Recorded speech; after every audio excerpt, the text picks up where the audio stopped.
I'm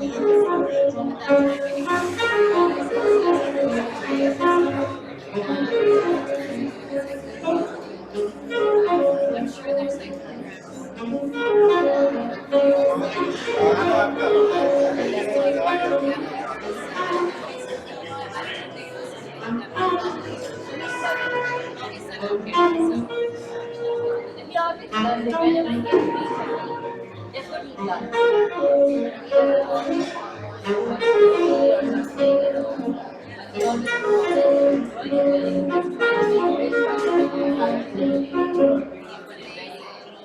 Good timing.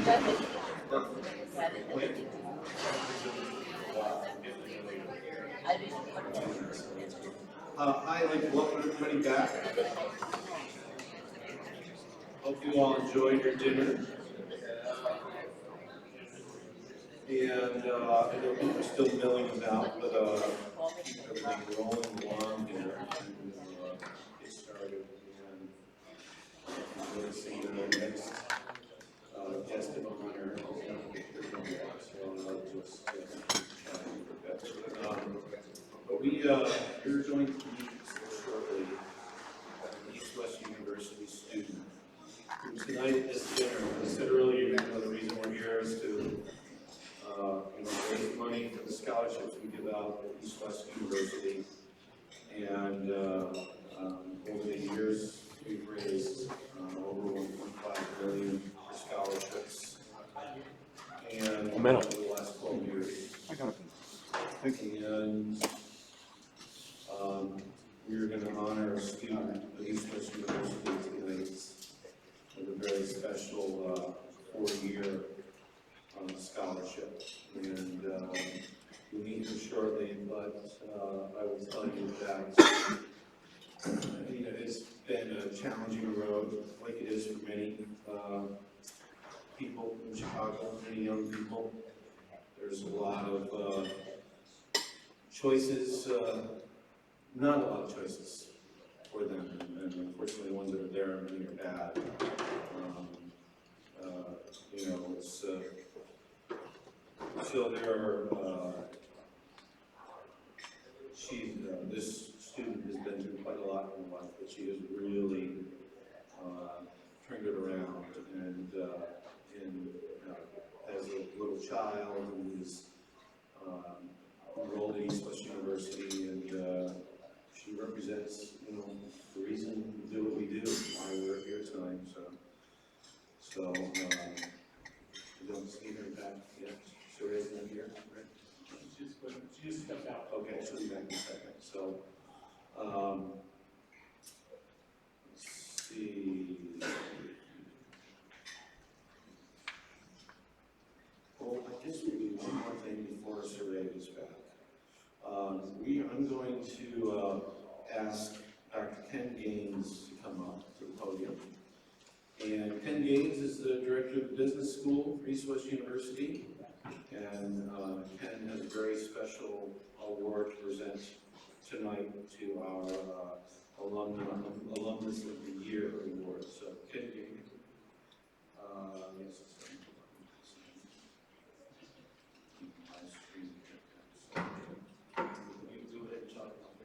Hi, welcome everybody, and thank you so much for coming. I have the distinct honor of presenting Jimmy Brunel with the Alumnus of the Year Award.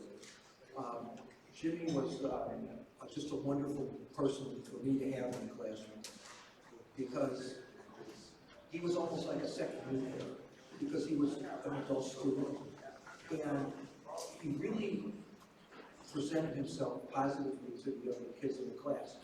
He told them that it was okay to be angry, and it was okay to be afraid, and it was okay to be sick. He was a real role model, a real mentor. And I hate so much when people use that term, and it doesn't mean it. Jimmy actually was that, and is that. He continues to give that to East West University by hiring students to work as interns in his insurance company. He's a real success story, and he's a testament to what we're all about. And certainly a special thanks to his wife for spending with him through this whole ordeal. And happy Mother's Day to his mom who joined us as well today. It's all about family. And Jimmy, come on up.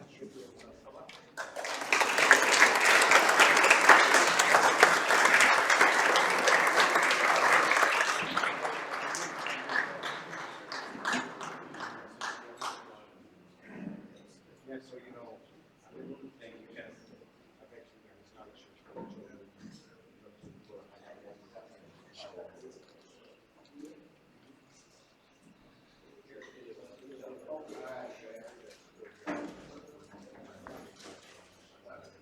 Good evening, ladies and gentlemen. First, I want to thank Dr. Khan, Dr. Jean, and the professors at East West University who had a tremendous impact on my learning there. I was extremely honored to receive this award, the Alumni of the Year Award from East West University, my past work. As an adult student, East West University made my college experience challenging, thought-provoking, and rewarding.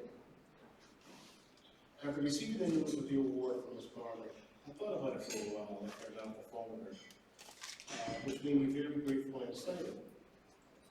Helping others is something that I've been doing for a past management career for the past 20 years. Don't get me wrong, things have been hard, been challenges throughout my life. But each of them has made me strong and strengthened me to be the person I am today. As a pro professional who knows exactly what he wants, has his eye on the goal, and doesn't stop until that goal is reached. And on August 26th, 2016, I reached my goal when I received my master's degree from East West University.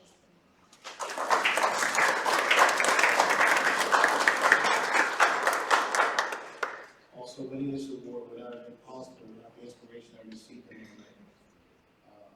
my wife, who holds an MBA from Roosevelt University. She's also the owner and agent of American Family Insurance on the south side of Chicago. Also, I want to thank my parents for instilling me the things of doing things right, searching for your dreams and making sure that they become a reality. I'm a Marvel superhero guy. I love superheroes. Well, my parents were superheroes as growing up. My dad is my Hulk. My mom is my Wonder Woman. They've shown me the things that we need to do as siblings because it's not in my family. Out of the 9 siblings in my family, 8 of them are college graduates. The message I want to share, and I share it to my co-students that are with me, is that you never know your dreams. The reality that was that you see a guy standing up there that's filled with dreams. So I say thank you for the award, and God bless you.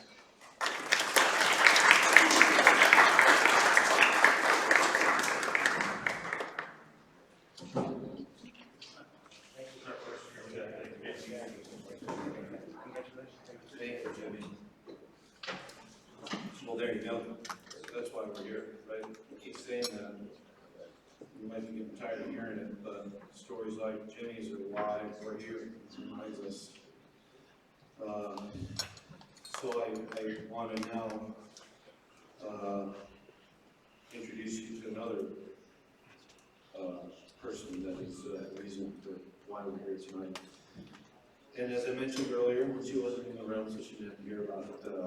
Probably was playing that night, but we're going to honor Saray Hill right now with a 4-year scholarship at East West University. Again, this dinner and the previous dinners allow us to do things like this. Saray Hill has overcome much in her life to get back into school, and has a little daughter, I believe, right, Saray? And so we're very proud, honored to have her as a student at East West University, and we're also very happy to award her with a 4-year scholarship. So come on up, Saray.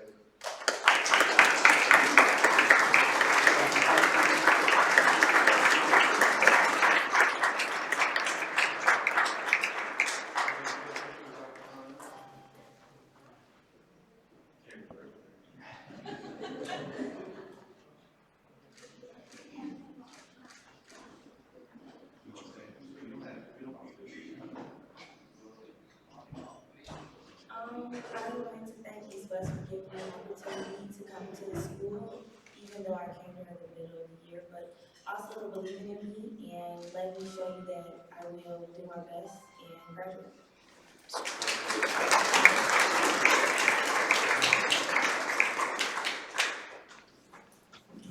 Okay, so next up on the docket, we have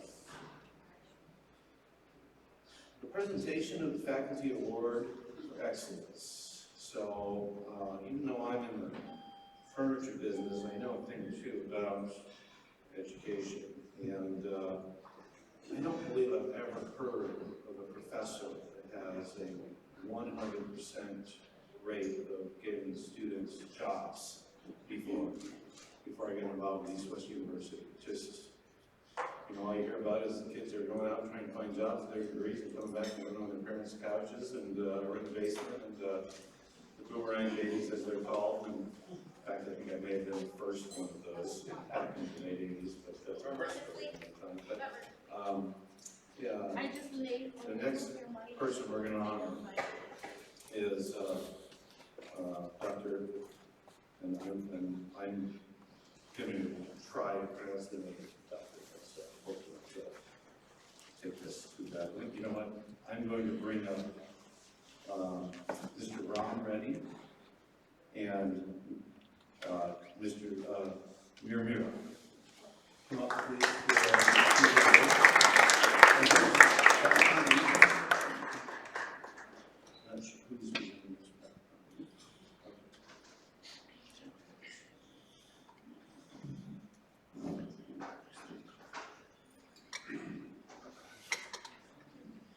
Ladies and gentlemen, Professor Badrinath Mehra, I can pronounce the name very well. And there is a long description, as I told you before, that my colleague asked me that I should not talk too much. So I will not read this document. I want to say a few things about Professor Mehra. He joined our university in 1990, so 27 years have passed. And out of the 7 academic departments, electronics is the department that he had, and he built that program. And his graduates start with $80,000, $100,000 per year starting salary. One time he said, Dr. Khan, my salary is not equal to their starting salary. I said, don't worry, the same thing is true with me. And he, you know, any organization, any institution, any business, particularly a non-profit organization like our university, needs lots of people who have that university's mission and interest very close to their heart. They sleep, they dream of the university when there are crises. They are very restless. They do anything and everything. Accreditation is something very important for any university in the United States. I do not want to say what accreditation is because there is a long history about it. But a team came in November 2016, and what he did to present his department, all his graduates with their pictures and shield-like presentations, and the team members, board members, just saw them, and Professor Mehra is one of those colleagues, and there are many of them in our university, who have this kind of passion for the university and its interest, and I feel very proud. And so this faculty award for excellence, he more than deserves to have this award. And Ron, can you come up, please?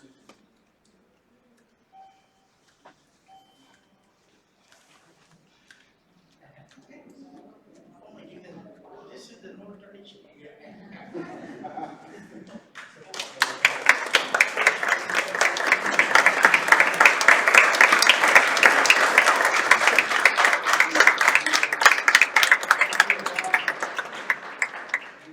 Marvin. We are very happy and proud that he deserves it.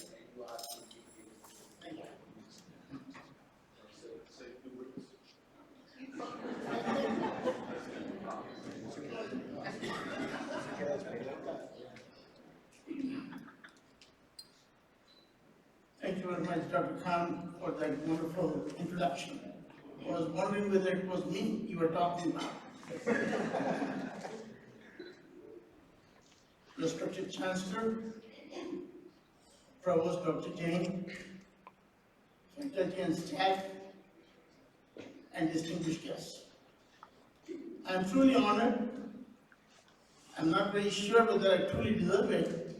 There are such distinguished people here in our university, which on a daily basis makes me wonder whether I should do more to cope up with that. My department cannot function without the help of other departments, and they're actually the fulcrum on which my department balances. For instance, Dr. Super from my department and her team. Dr. Inju, her department and her team to support my students. Then we have Mr. Gaines. Then we have Dr. Kashma, whose students do come for physics in my department. Then English, needless to say, my students need all those courses in order to write technical writing in their so-called technical work. So I'm very grateful to all these departments. Then I have Dr. Wilkie and his team in behavioral science. I hope I didn't miss any other department. I hope I covered all. And if I missed any, let's attribute to my early onset of Alzheimer's. Okay, this is as far as our faculty is concerned. Then we have staff. I mean, they bear my atrocities on a daily basis. They are amazing. I'll give you examples. We have Miss Barbara and Gada, who ran for my department, spending restless nights to meet all the deadlines, unrealistic deadlines, because they advertised few weeks before, and we had to comply with all the minor technicalities, and they do that without complaint, and they spend restless night. For that, I'm very, very grateful. Then we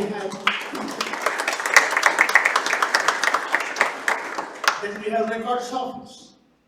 Oh my goodness, they have real nightmare with me sometimes, but they do that, and I do survive. They do survive. Then the financial aid. Every 3 minutes I call to find out whether my student is eligible or not. So in spite of their busy schedule, they do help me. So with all this support team, there is no way I could survive without their support. And I sometimes wonder how my department can function without the actual input from various departments educating my students. Yes, they do get good jobs. They work in various good Fortune 500 companies, such as AT&T, Motorola, Moelis Corporation. Recently, our graduate is also working in Fermilab, and so on and so forth. These are where they do some real technical work, so that they can use our university as a springboard and go for higher education, because I did build some articulation with other schools, such as IIT, DePaul, NIU, and hopefully we will spread our wings further down the line. And then, as far as my department is concerned, my students are truly fortunate to have a university such as East West, simply because, as Dr. Khan was pointing out earlier, they do get a second chance. We not only cater for the need in terms of technicality, we also have compassion to see they succeed. And we have one such faculty member who works in my department. Her name is Professor Shah, who is very tenacious in what she does, very strict, very compassionate. She never lowers the bar, and she wants people to succeed, in the right way. I'm again very grateful for her.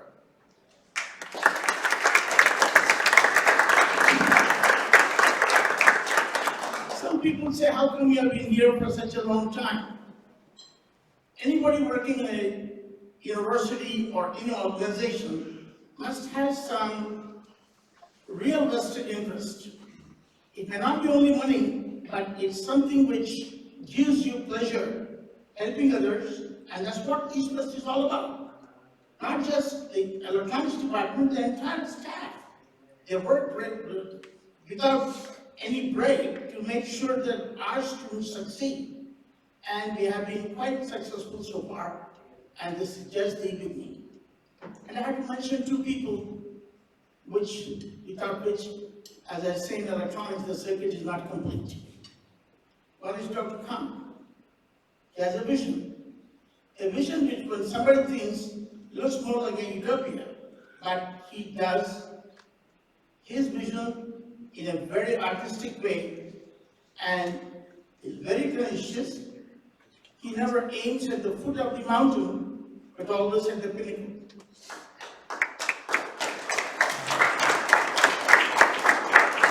Then we have Dr. Jane. She is, I don't know, I couldn't find great words to say that, but she is the motivating factor for most of the people at East West University. She relentlessly works more than 12 hours, and I have no clue how she can get that much energy being a vegetarian like me. But she does. And her artistic way of conducting meetings, arranging things, aligning things, and making things the right way has made a university both grow vertically and horizontally. I think we owe a lot to Dr. Jane.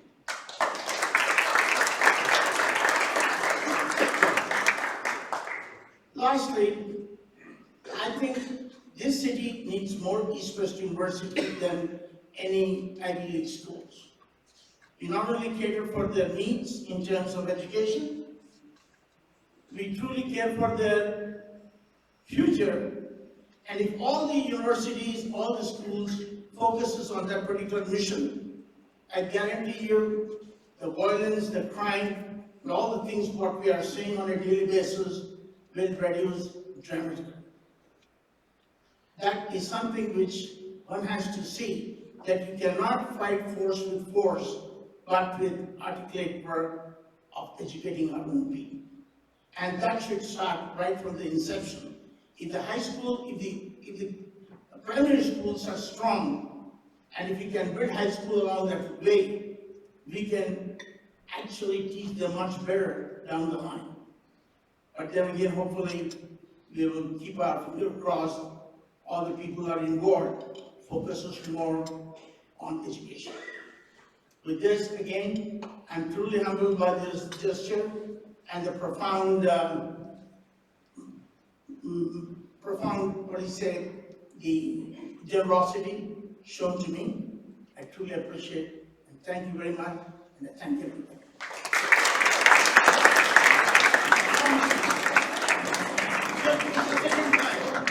I want to show what this is all about.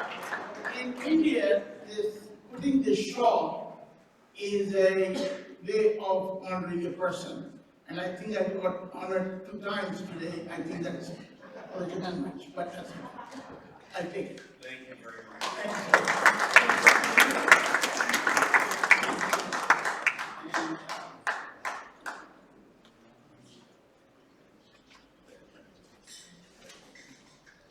Next, I would like to ask our good friend of the university, longtime supporter, since that meeting I mentioned earlier, that apartment Dr. Khan had down at Blue Island, which as Dr. Khan says is neither blue nor an island.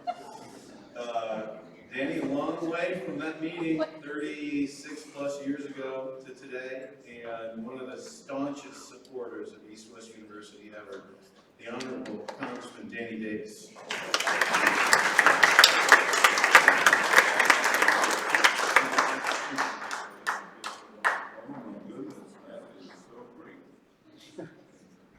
let me just say, first of all, that I am delighted to be here.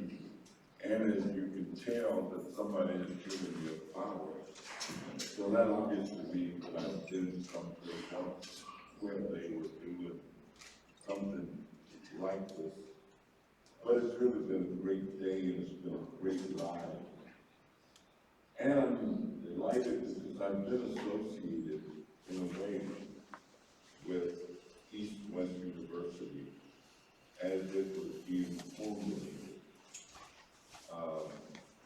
One, without often come up with an idea, a concept, to create something that does not exist, and then to see it flourish and grow and develop and be successful. East-West is kind of a miracle. It really is. I've been engaged in public activity now for about 40 years. And developing institutions, I've been on the ground floor of a lot of things that people have done. Banks, shopping centers, health centers, all kinds of things. And it's really tough. I mean, in many instances, it is not an easy thing to do. All of the hoops that people have to jump through, all the machinations, all the changes, all of the resources that need to be developed, all the wondering, is there going to be enough of this, is there going to be enough of that? Then to have the vision to talk about building a new building on downtown Chicago, or even in trying to purchase property. I remember when East-West was trying to buy the Johnson building. Johnson, John H. Johnson, who has been a very good friend of mine, hardly would cost, he grew up 35 miles from where I grew up in rural Arkansas. He lived in a town called Arkansas City. And he's of a joke that when we finished the 8th grade, mother had told him that she was going to move and they were coming to Chicago so that he could go to high school.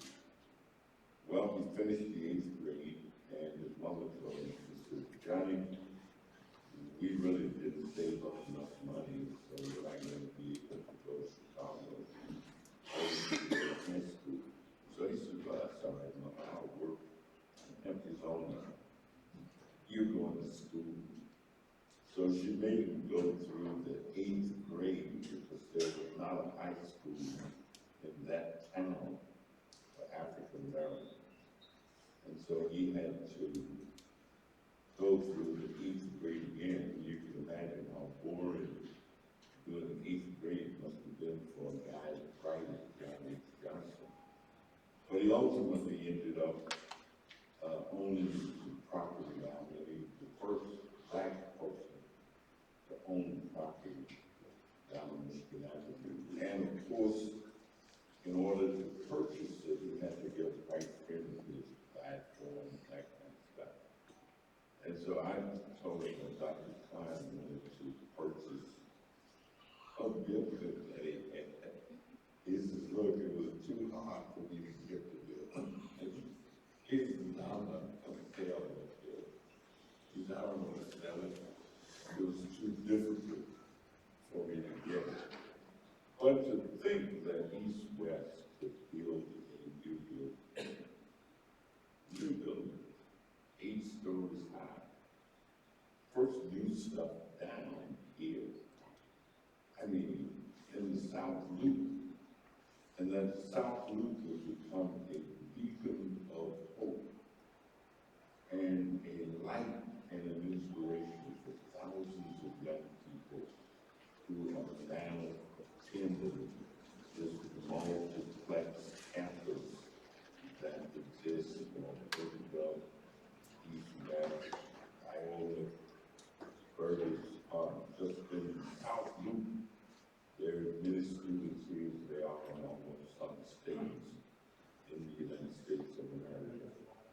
So Dr. Khan, Dr. Jan, I just couldn't miss, I was in a place called Oakwood. That's where everybody and I actually just came from. And they were just getting ready to serve dinner. There was about 1,000 people there. They brought out these long knives, sharp knives. Garage said, I know we don't have steak, but they don't work these kind of knives out of nets. Yeah, but we're just not going to use it to have dinner. Because we are trying to get back down to east and west before the end. And he didn't get a ticket or anything, so it's right out there.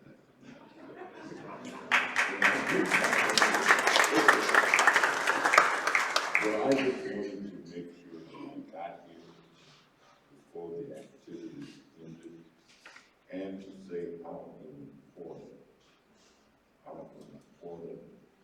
this university is, how inspirational it has been for me just seeing it develop and knowing that it could. Education is becoming more and more difficult, higher education. Much of what I do involves higher education. I serve as the co-chairman of the Congressional Black Caucus's task force on education. And so education is part of my portfolio. And the cost of higher education, we also have 24 hospitals in my congressional district that I interact with, and 4 large medical schools, Northwestern University of Illinois, Loyola, West Virginia, St. Louis. And by the time some student in any of these professions manage to get through college and to get a degree, a professional degree, some of them hold 250,000, 300,000. And of course, just knowing the cost deters some students from going.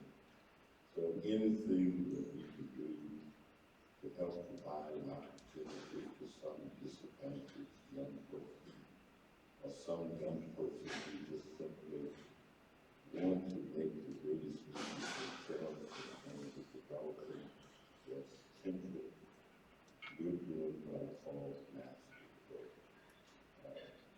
thank you all for being here. Congratulations to the board, trustees, congratulations to Dr. Khan and Dr. Jan, who provide the leadership and all of the other staff persons who are a part of this great educational enterprise called East West University. And I thank you.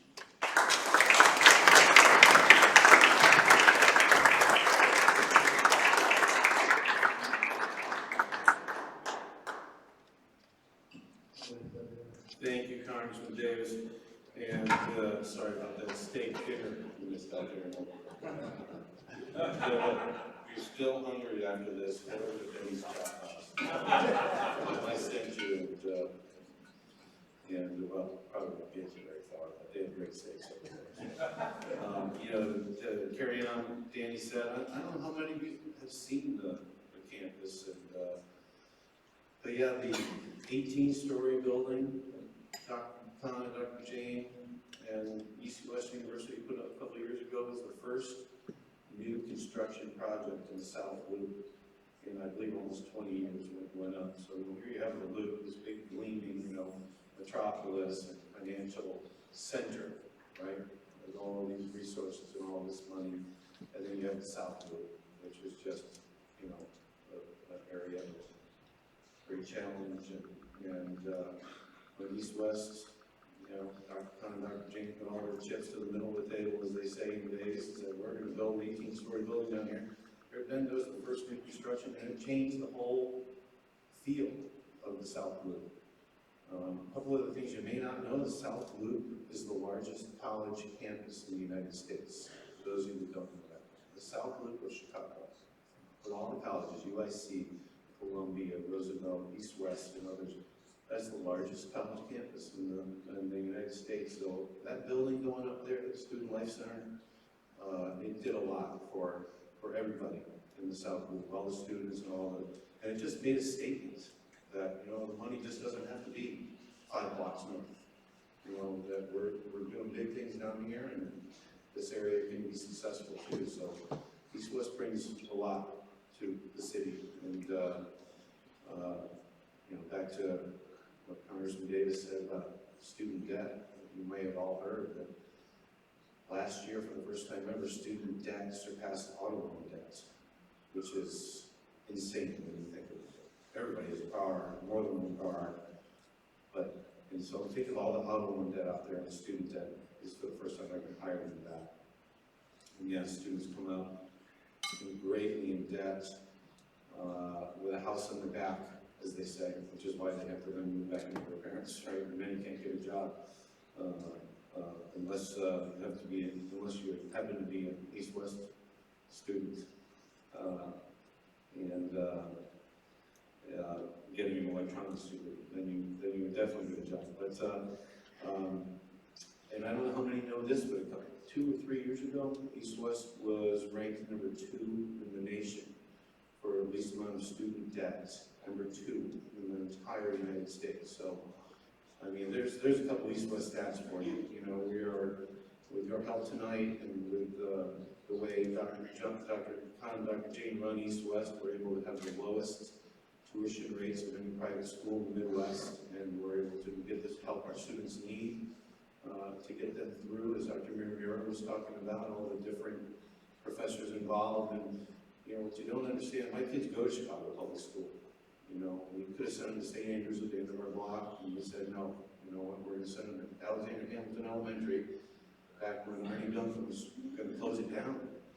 And the community rallied behind the school, and we turned it around, and we stopped sending our kids to St. Andrews at the end of the block. We all rolled up our sleeves and got behind Alexander Hamilton Elementary, and now it's went from one of the bottom 25 schools in Chicago to one of the top 25 schools in Chicago. Being involved in that showed me that there's a lot of students. CPS doesn't have the resources, so the students, what you don't realize is the students come to East-West and they need more help. They're behind their fellow students out in the suburbs. So the work done by the East-West University professors, as Dr. Mira said, is more amazing than you realize, because they are working with students who are behind in math, behind in English, and they put the time in to get those students caught up. So here, a round of applause to the teachers, the faculty, and staff.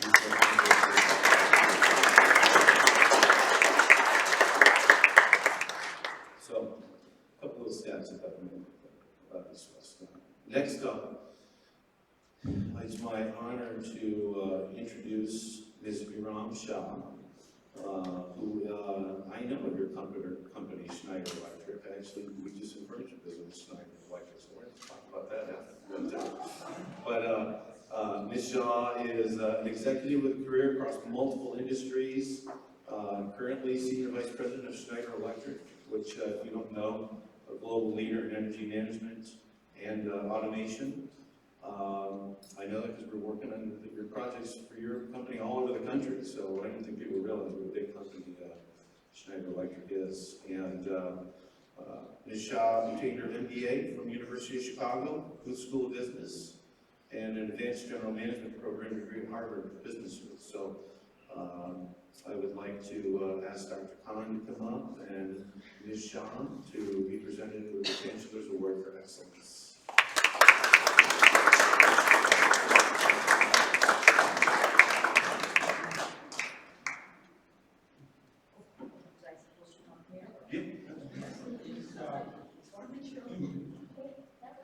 Distinct honor and high privilege for me to introduce Ms. Shah. Actually, East-West University East is Africa and Asia, and we have tradition of honoring the ladies very much. We Americans have not yet elected a female president. She came much close last November, and she did get 3 million more votes per somehow. She did not make her president. India, Pakistan have had strong prime ministers and leaders. In Pakistan, they do not call this Shah, they say Muhtarama, most respected Shah. Muhtarama Benazir Bhutto was the prime minister of Pakistan. I do not need to read, it's all in here, and her great achievements are here. It's a great honor for us to submit to her this Chancellor Award.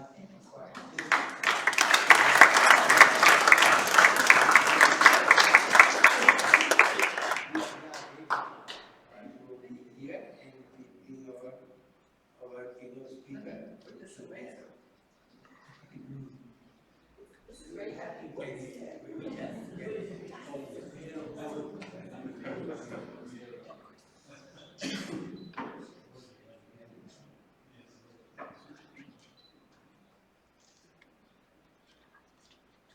Thank you for the award. Good evening, everyone. I met some of you personally, it's been a pleasure. I'm really honored to be here, and it's very difficult to be the last one standing here, right? So I have to be very interesting and short. And after so many big speakers, I have to fill very big shoes. But I'm really thrilled to be here, and thank you for inviting me, the board trustees, Dr. Vasil Khan, Chancellor, Dr. Jane, here's Barbara. Barbara, thank you very much for inviting me. And really, I'm excited to address you all at this event of scholarship because it means a lot to me personally as well, the education. And I want to share with you my personal life, my journey, and really the various aspects of the leadership that I've learned through my journey of 25 years in 5 countries and 5 companies. And you know, my journey may be very different from yours. But at the end of the day, we are all bound together, men and women from very different backgrounds, ethnicities, beliefs. We are all together with our common interests and hope for a better future. And what we bring to this world is really our story, our journey, and our legacy, and hope that people learn from it. You all should be very proud to be part of this university because East West is really playing a key role in advancing diversity, equal educational rights to all ethnic, social, and cultural, socioeconomic groups. Our world is changing constantly. The world is getting complex, it's getting connected. We have some very systemic problems in education, in government, religion, cultural differences, and it's very important for our society to be well versed in these differences so we can create an environment where we can tolerate each other's differences in beliefs and perceptions. Nelson Mandela said, the most powerful weapon is education. If you use it, you can change the world. And yes, education is a great equalizer. It breaks down the walls, it builds the bridges. But if we really want to change the world, we have to change the world and educate everyone, everywhere. Today in the world, there are 61 children who are not in school, mostly girls. And that's very important, that we educate every child, everywhere. Advanced economies strides, and we have improved our education system immensely, but we are far from perfect. There were certain statistics stated earlier. We are not there yet. US used to be number one, providing the pool of college graduates in 1990. Today, we are number 12. Our education loans, which was stated before, has gone up by 33,000 average student. And yes, you guys have to be very, very proud of yourself because you're at 4,000. Credit.com has cited East West University and City University of New York to have only 4,000. So the cost of education has surged about 500% from 1985. And there is an attainment gap in US where high school graduates from wealthy families are certain to go to college, but only half of middle class and poor families will ever attend college. And even when they go to college, community colleges, they live a very difficult life. A recent study from Wisconsin Hope Lab shows a report where they surveyed about 33,000 students across 17 community colleges and 24 states. And they say that 2/3 of the community college students are food insecure, which means they don't have access to adequate food. And most striking statistic is that 14% of those are homeless. These are real statistics that no one is paying attention to.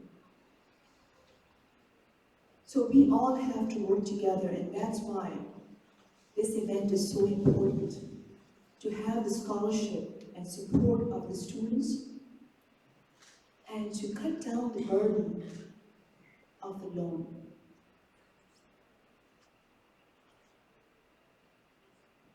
I'm very happy to be also around the student ambassadors. I don't see them in their left.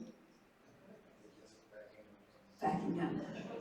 But because part of what I'm going to say is also addressing them. They're our future.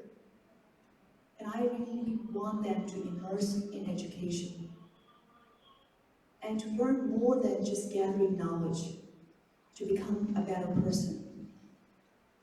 Aristotle said, educating your mind and not educating your heart is no education. You gotta become a better person.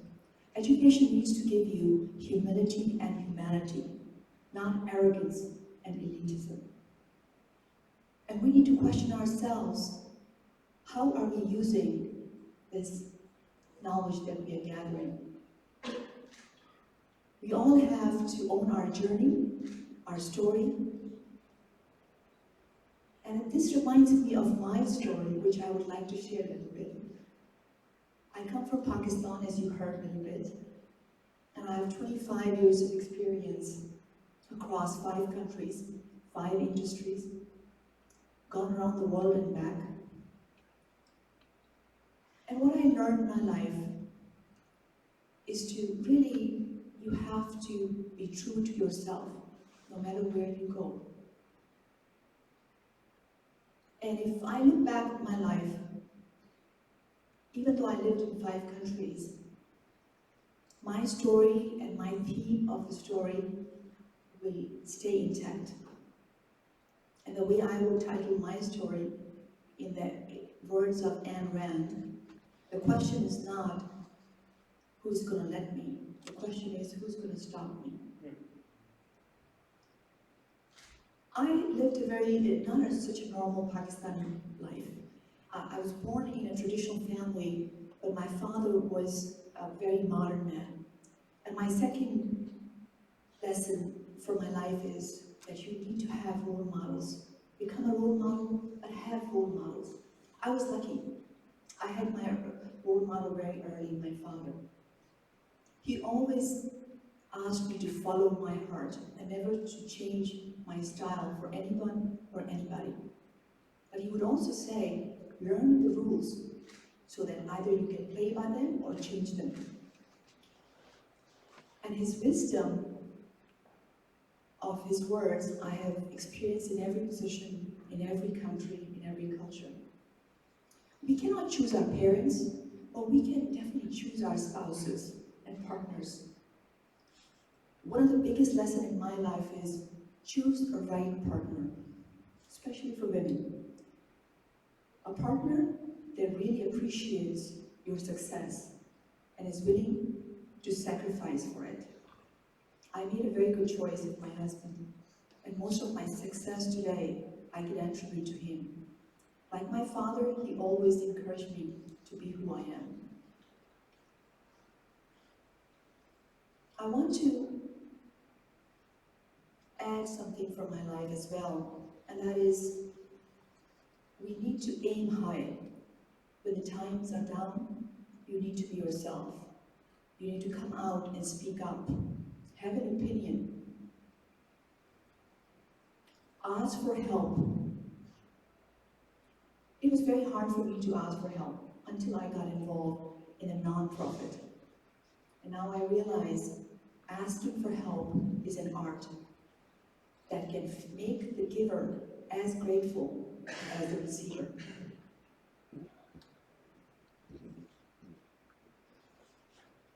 I just want to look back again in my life and I say, if I had to change anything, what would be one thing? And I think that would be to give more back. That's one thing that brings a lot of happiness in my life. Eventually, the real happiness and meaningfulness really comes from the transformation as a person, as a leader, as an organization. Richard Barrett, a British engineer turned author, says that transformation happens at a point of inflection between the lower level of leadership, which is crisis, survival, relationship management, and important, but they are driven by fear and ego. And the higher level of leadership, value-driven values, creativity, purpose, commitment. And when a leader is at that point of transformation or organization, they yearn for a meaning of life, the purpose. They follow a cause. They speak up. They stand when stakes are down. And they start to create a more sustainable future than everyday performance. You know, we all get those moments of transformation. And those moments are not something we asked for or wished for, but when they come, you have to take the opportunity and take the shot. They can be crucibles in your life, which gives back a lot more than you can ever imagine. In my life, the transformation happened when my daughter, Sonia, died tragically in a car accident when she was only 18. And that's the moment I took on to say, what am I going to do with this tragedy? And that was my major transformation as a person and as a business leader. I just want to share a little bit about Sonia. And I see a lot of my friends here, so they have heard about it. Sonia was an amazing girl. She was born in Chicago, lived with me all over the world. And she was fascinated by the fact that my mother left a small village in Pakistan to go to the city to educate her children, and I came from Pakistan to the US. And she always thought that if my mother had not moved and I had not moved, she would be one of those girls in the northwest of Pakistan. So she took a gap year after her graduation from high school in Switzerland. And she went back to Pakistan, in that village where I have not been there for 30-some years. And she lived there and started a school for girls. And started a non-profit. She was amazing. She wanted to go into politics to make a change. I'm not sure if that's possible anymore. But she wanted, and she was very involved with a number of congressmen. She was also youngest intern at Obama campaign headquarters in 2012. But tragically, a year after she started school, she died. And that was a moment for me, a crucible, where I had to decide, what do I need to do now? To mourn her death or to celebrate her life? And my friends here sitting, they were the greatest help in that darkest moment of my life. So for Malik is sitting here, I thank him, Saira, Rafiq, Samina. It was because of these friends who encouraged me to pick up what was left behind her and move on. On a positive note, that school, which we started, has now 100 children. We have trained dozens of women in the vocational center. We have water filtration plant that gives clean drinking water to the villagers. And last year, we started also a scholarship program for girls in US to go to college. And again, Zephyr helps me all the time to vet these girls, because we are a very small organization. We don't have a lot of people to help.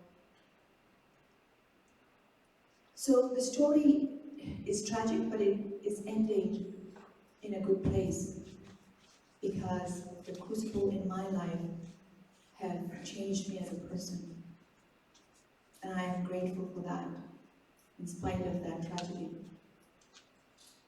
But come back to tonight and the importance of what you guys are doing here. Because I got close to the education issues globally and in the US, and it's mind-boggling. But we are one of the few countries in the world where we don't have free education. And our very talented children and young adults are falling through the cracks. So I would urge you to support. There's no bigger gift, believe me, there's no bigger gift than a gift of education. It changes lives, it changes futures, it changes communities. So I would really request you to help East West University. Thank you for listening to me. God bless.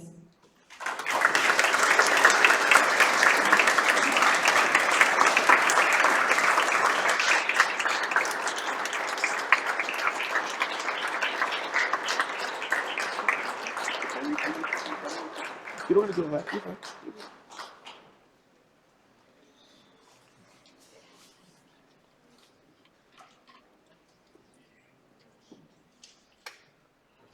Well, that's a tough one to follow. But Zafar has told me about your mission. It's amazing, and that's quite a story, and you should be very proud. I'm sure she is too. So, keep it going. I know I want to hear more about it. Zafar's trying to get me out to a couple of those events, and we'll make that a so, September 16th. All right, September 16th, and where is it? Logan Square, all right. Because you lost me out in the suburbs, like Palatine or something. So that was with the Iowa, kind of city. So, Palatine, Logan Square, I know where that is. I'll be there. And where can we find out? What's the website? SoniaShahOrganization.com. Good. Zafar spoke much about it. And, ask Zafar. Yeah, Zafar will get you the info. You can come and Michelle and I, Michelle and I and some of our friends will be there in September. So thank you very much. And I forgot to put my program on the way. So Gary, what's up next? Concluding remarks. Who's out there? Dr. Stewart. Dr. Stewart. So I'd like to introduce our fellow board members, Dr. Stewart, for the closing remarks.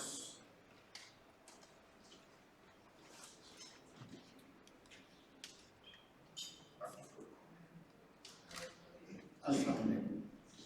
As a Muslim retreating for all of us, I have been attending East West University functions.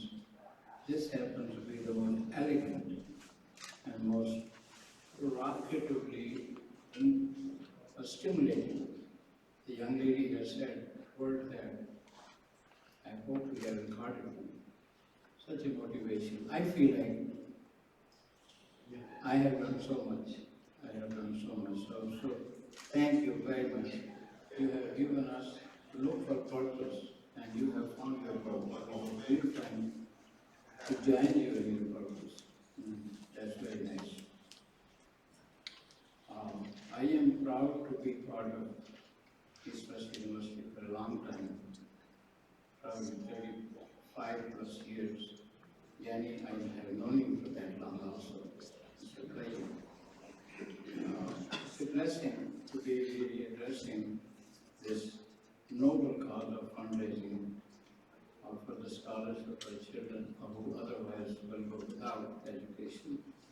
And the university has done a excellent job, and we continue to do that, God willing.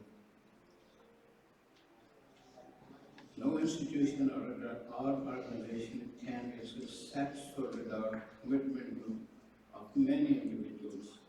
On behalf of East West University, I would again like to thank all the contributors to the 13th annual scholarship dinner. Now, why did I say dictatorship? This is probably the legacy of being from Pakistan. Half of Pakistan's history, it has been dictatorship. So somehow it comes out. We don't like it. This democracy is such a fresh breath for all of us who live here, Pakistani Americans and from other backgrounds. So please excuse me my dictatorship word. I would also like to extend thanks to my fellow colleagues on the university's Board of Trustees and to Dr. Wasiullah Khan and Mother Jane for their tireless support which has sustained and enriched this university. I have to recognize Dr. Khurshid Malik. He's one of the most senior, most committed person for East West University, and we salute him.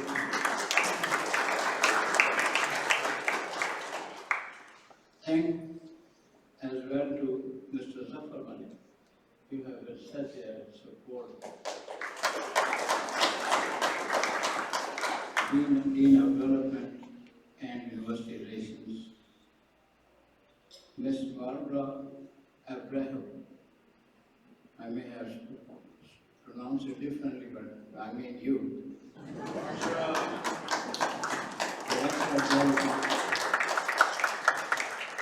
Director of Development and Community Engagement, and Mrs. Shah Moral, Assistant to the Chancellor as well as other university staff and student ambassadors who have given us a wonderful event tonight.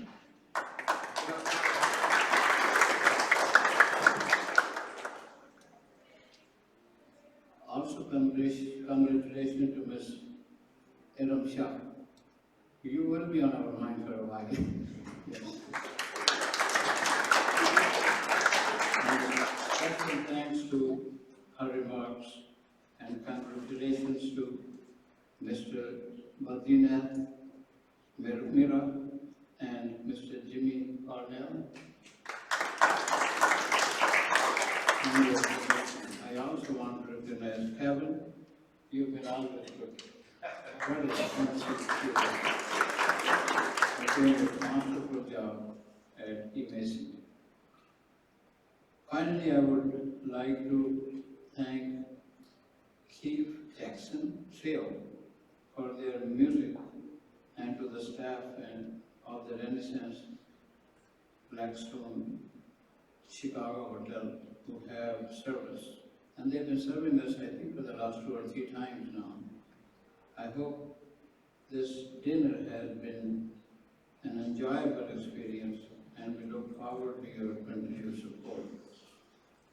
We now will do what everyone has been anticipating all night, the raffle. And the announcement of the silent auction winners. And so I will ask Kevin Sheridan to come over and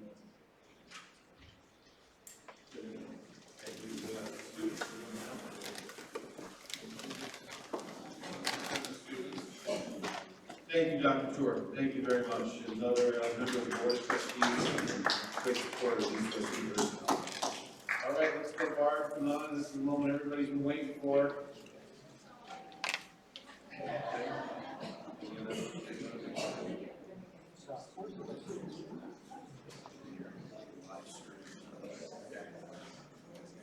Yes. In order to move forward with the raffle this time, we've already picked the winners, and each of us, you hear about the student ambassadors all the time, and they're going to introduce themselves. So each one of them has 2 of the raffle items, and so.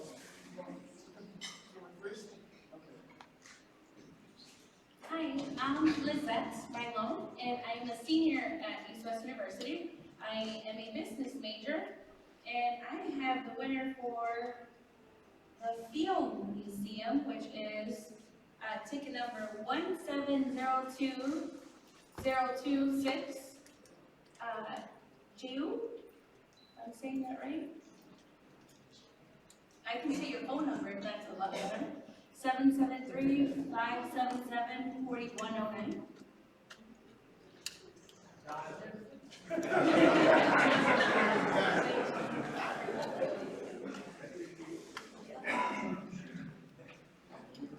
Yeah, I believe it's Jennifer Shanky.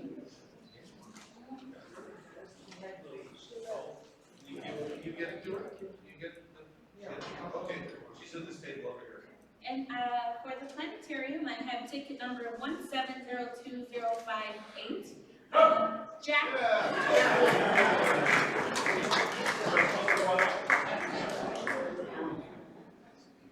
Thank you very much. Jack, something you do come back. Yeah. Thank you, Mr. Radford. Hi, my name is Keisha Johnson. I'm a junior at East West University and my major is business. And I'm here to announce the winner for Designs by Rosa, which is Jack. Jack.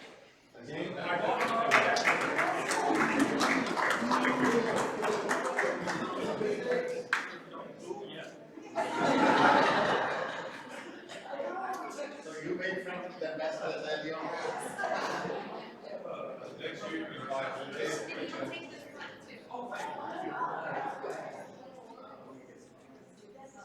And also here to announce the winner for Reggie's Stop, which is Miss Beverly Lee.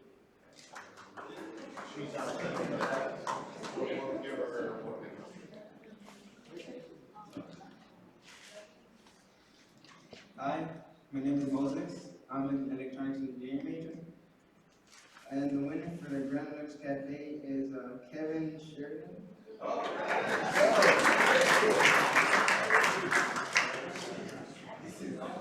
We got steaks up there. You need to And the winner for the big tour bus is Susie Andrade.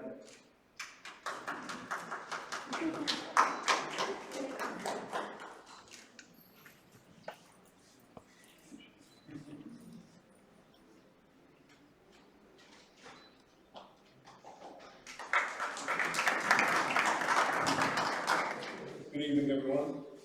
My name is Jonathan Johnson. I'm a senior at East West University, and I'm a business major. I will be presenting 2 awards. This first one is a double vote.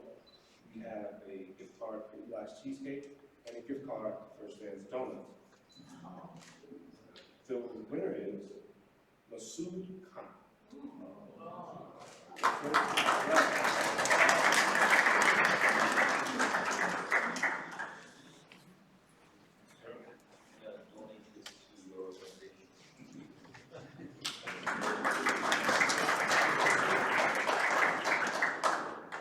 Lastly, we had a very nice goodie bag from Trader Joe's, and the winner for this goodie bag is Jennifer Shah.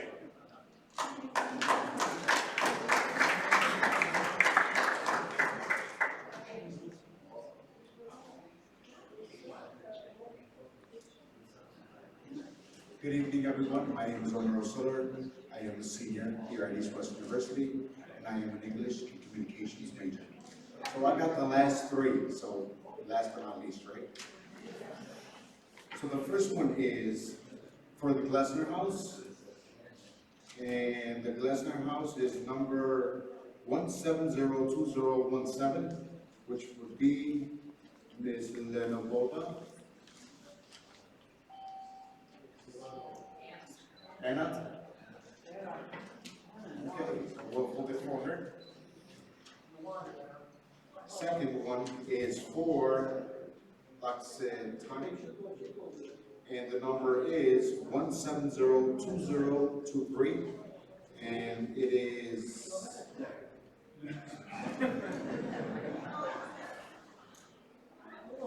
the number is 5774109. You can just walk up there.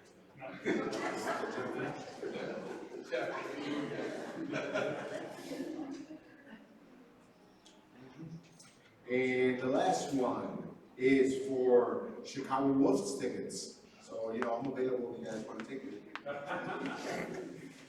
The number is 1701987.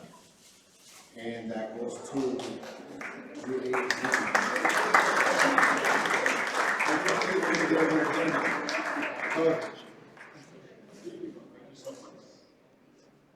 And one more, just last but not least, you know, I've worked with Senora Barbara Abrahamo and events like this, and it takes a long time to organize this for a couple hours. So can we please give her a round of applause?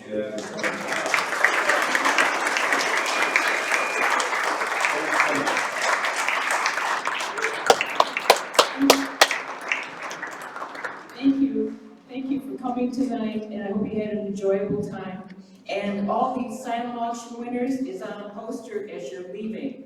And so you need to go then to where you came in to register, and that is where you would pay for your items. Thank you again, and hope to see you next year.